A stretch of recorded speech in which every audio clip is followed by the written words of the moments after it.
Segunda influencia. Los modelos de referencia. El segundo tipo de condicionamiento al que estamos sometidos se denomina nuestros modelos. Durante tu infancia, ¿cómo eran tus padres o tus tutores con respecto al dinero? ¿Uno de ellos o ambos administraban bien su dinero o lo hacían mal? ¿Gastaban mucho o eran ahorradores?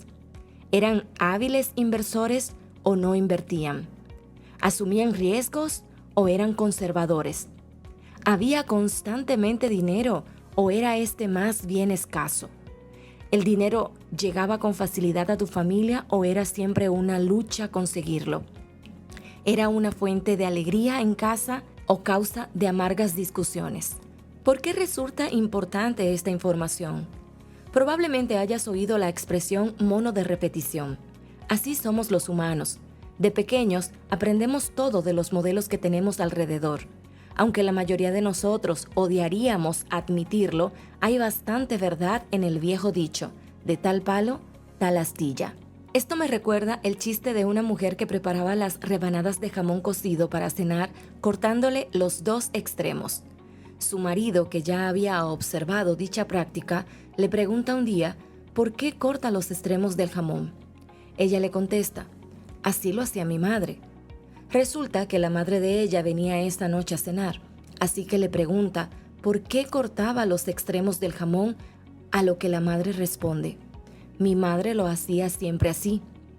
De modo que deciden llamar a la abuela por teléfono para hacerle la misma pregunta.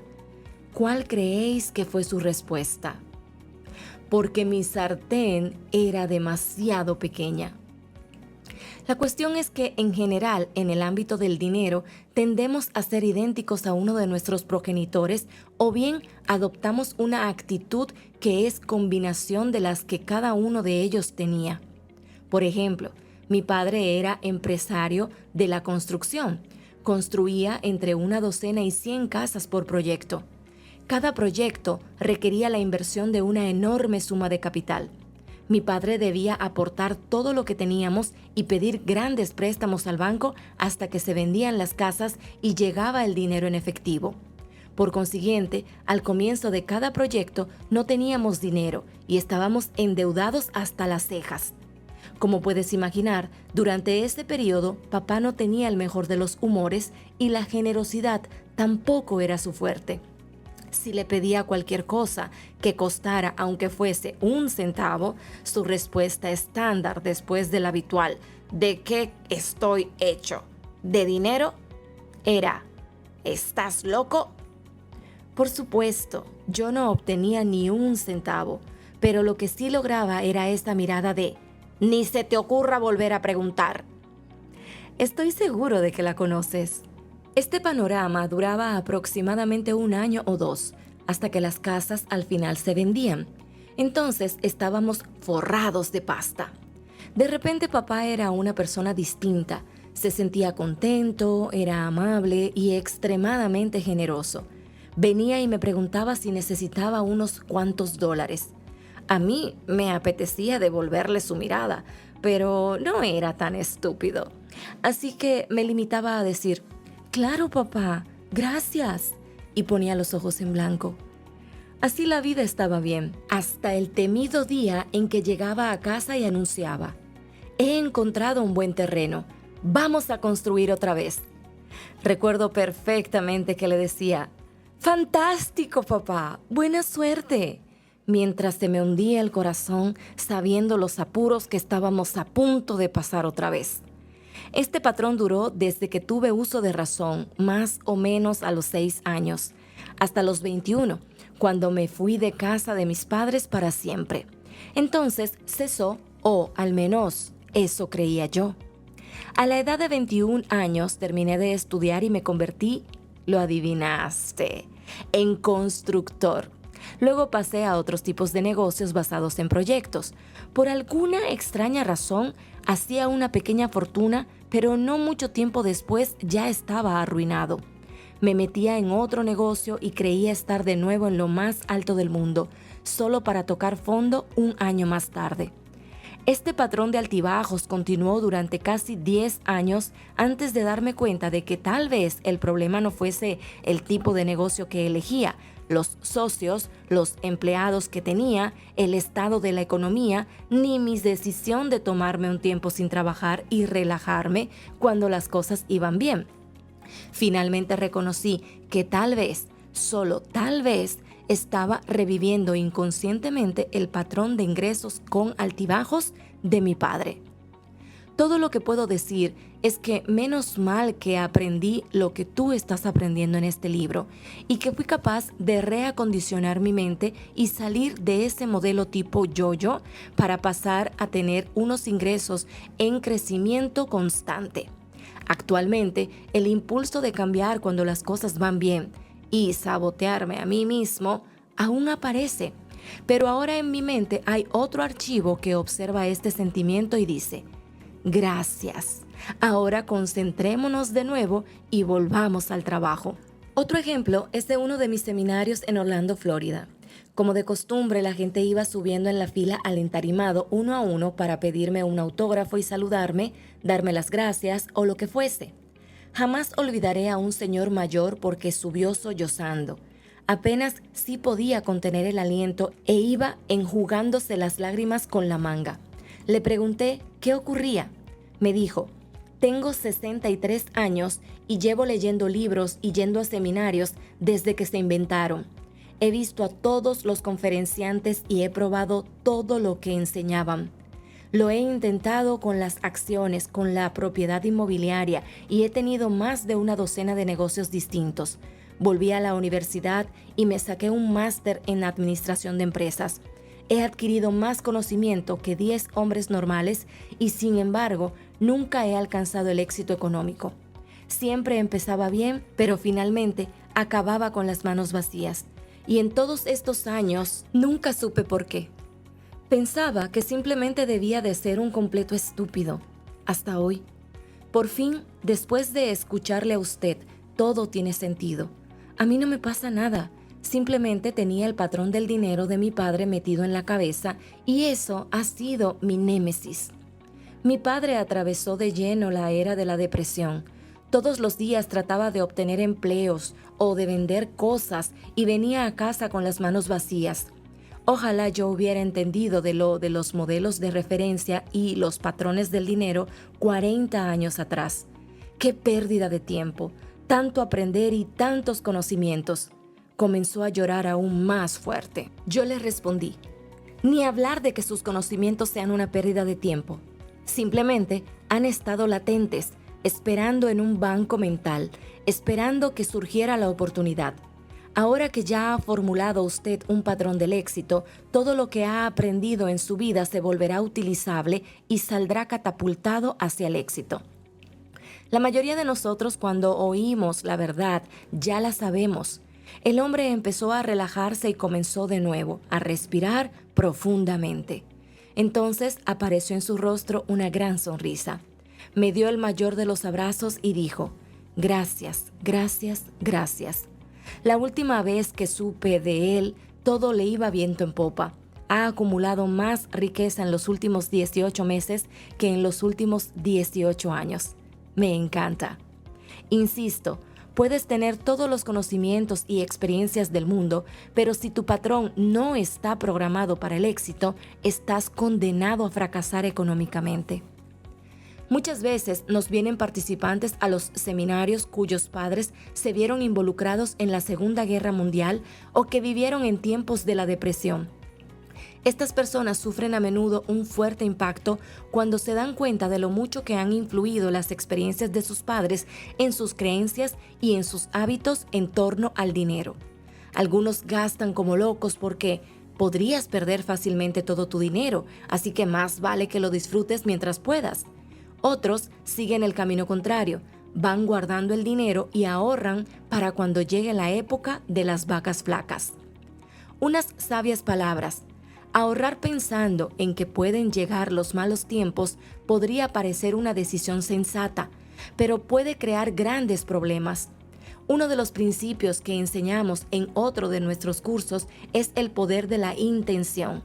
Si estás ahorrando tu dinero para cuando lleguen las vacas flacas, ¿qué es lo que vas a tener? Pues vacas flacas. Deja de hacer eso. En lugar de ahorrar para un día de penuria económica, concéntrate en ahorrar para un día de júbilo o para lograr pronto tu libertad financiera. Entonces, en virtud de la ley de la intención, eso es exactamente lo que obtendrás. Antes decía que en lo referente al dinero, la mayoría de nosotros tendemos a ser idénticos a uno o a ambos de nuestros progenitores. Pero también existe la otra cara de la moneda. Algunos de nosotros acabamos siendo exactamente lo contrario de lo que fueron uno o ambos de nuestros padres. ¿Por qué tendría que ocurrir eso? ¿Te suenan las palabras ira y rebeldía? Resumiendo, depende simplemente del enfrentamiento que hubieras mantenido con ellos. Por desgracia, cuando éramos niños no podíamos decir a nuestros padres: mamá y papá, sentaos, quiero comentaros algo. No me gusta la forma en que estáis administrando vuestro dinero, ni en realidad vuestra vida. Y por lo tanto, cuando sea adulto, haré las cosas de forma completamente distinta. Espero que lo entendáis. Ahora, que paséis una buena noche y tengáis dulces sueños. No. La cosa no es así en absoluto. En lugar de eso, cuando nos aprietan el botón, por lo general, se nos va la olla. Y lo que sale suena más como: os odio, nunca seré como vosotros. Cuando crezca voy a ser rico, entonces tendré lo que yo quiera tanto si os gusta como si no. Después nos vamos corriendo a nuestra habitación, damos un portazo y empezamos a aporrear la almohada o cualquier objeto que tengamos a mano para descargar nuestra frustración. Mucha gente que procede de familias pobres se llena de rabia y rebeldía por ello. En muchos casos salen de casa y se hacen ricos o al menos tienen la motivación para hacerlo. Pero hay un pequeño contratiempo que en realidad constituye un gran bache, tanto si este tipo de personas se hacen ricas como si se rompen la crisma tratando de llegar a ser prósperas. Normalmente no son felices. ¿Por qué? Porque la raíz de su riqueza o de su motivación para el dinero es la ira y el resentimiento. Por consiguiente, dinero e ira quedan vinculados en su mente, y cuanto más dinero tienen o luchan por conseguir, este tipo de individuos se vuelve más iracundos. Al final, su yo interior dice: estoy cansado de ser irascible y de ir estresado por la vida. Solo quiero estar tranquilo y ser feliz. De modo que preguntan a la misma mente que creó la vinculación qué deben hacer ahora con respecto a esta situación.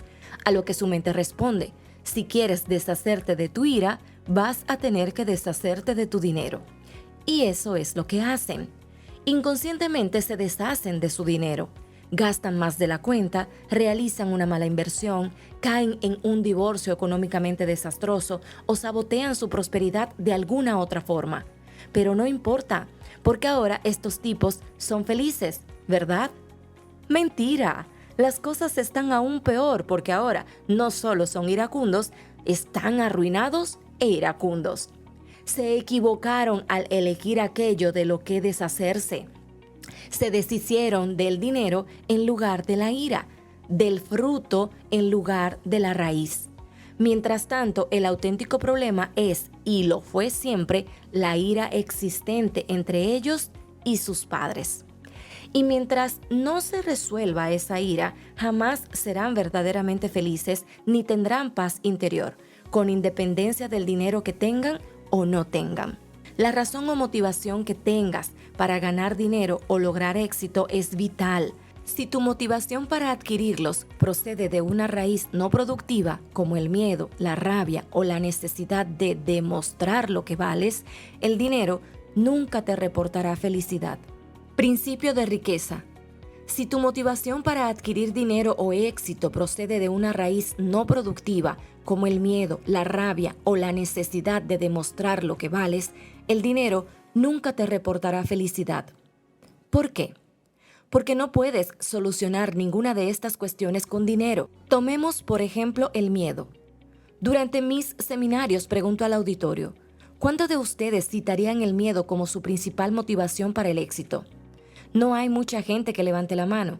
Sin embargo, luego pregunto, ¿cuántos de ustedes citarían la seguridad como uno de sus motivadores principales para el éxito? Casi todos los presentes levantan la mano. Pero fíjate, tanto la seguridad como el miedo están motivados por lo mismo. El hecho de buscar seguridad viene de la inseguridad, que a su vez se basa en el miedo. Así pues, ¿más dinero disipará el miedo? ¿Qué más quisieras? La respuesta es absolutamente no. ¿Por qué? Porque el dinero no es la raíz del problema, es el miedo. Lo que es aún peor es que el miedo no es solo un problema, sino también un hábito.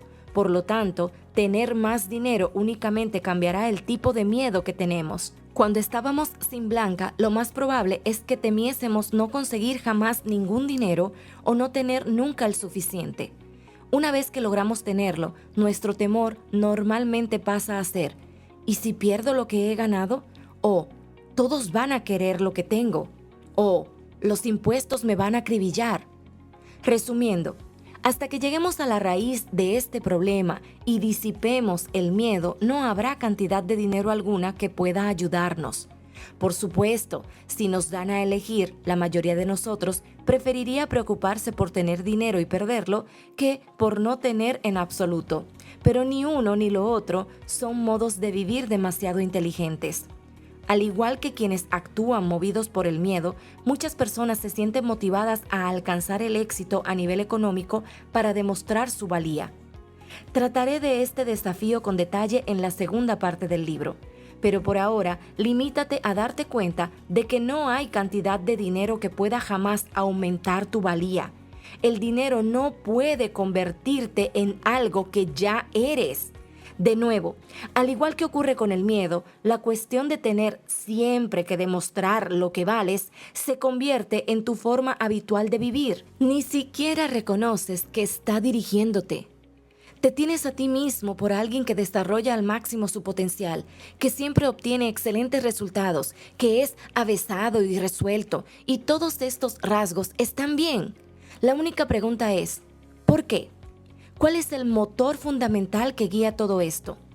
Para la gente que actúa movida por la necesidad de demostrar su valía, no hay cantidad de dinero que pueda aliviar el dolor de esa herida interna que hace que todo y todos los que hay en su vida no basten. Ninguna cantidad de dinero, ninguna otra cosa en realidad será jamás suficiente para las personas que sienten que no valen lo suficiente. Como ves, siempre se trata de ti mismo. Recuerda, tu mundo exterior es en todo momento un reflejo de tu mundo interior. Si crees que no eres suficiente, aceptarás esta creencia y harás que en tu vida nunca haya suficiente. Sin embargo, si crees que eres mucho, validarás esa creencia y crearás mucha abundancia. ¿Por qué? Porque el mucho será tu raíz, que después se convertirá en tu modo natural de ser.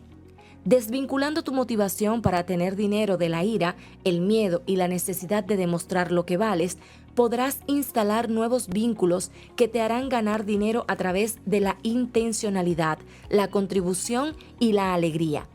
De ese modo, nunca tendrás que deshacerte de tu dinero para ser feliz. Ser rebelde o la antítesis de tus padres no siempre es un problema. Al contrario, si eras rebelde, como sucede a menudo con los hijos nacidos en segundo lugar, y tus progenitores tenían malos hábitos de dinero, probablemente sea bueno que seas su antítesis. Por otro lado, si prosperaron y tú estás rebelándote contra ellos, podrías sufrir serias dificultades económicas. Sea como fuere, lo importante es reconocer cómo está relacionado tu modo de ser con uno o ambos de tus progenitores en lo referente al dinero.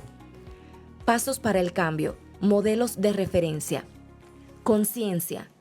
Considera las formas de ser y los hábitos que tu padre y tu madre tenían con relación al dinero y la riqueza. Escribe de qué modo puedes ser idéntico u opuesto a cualquiera de ellos. Comprensión. Escribe el efecto que han tenido esos modelos de referencia en tu vida financiera. Disociación. ¿Ves que este modelo de ser es solo algo que aprendiste y que no eres tú? ¿Te das cuenta de que en el momento presente tienes la opción de ser distinto? Declaración. Pon la mano en el corazón y di: lo que tomé como modelo en torno al dinero era la forma de actuar de ellos. Ahora yo decido la mía. Tócate la cabeza y di: tengo una mente millonaria.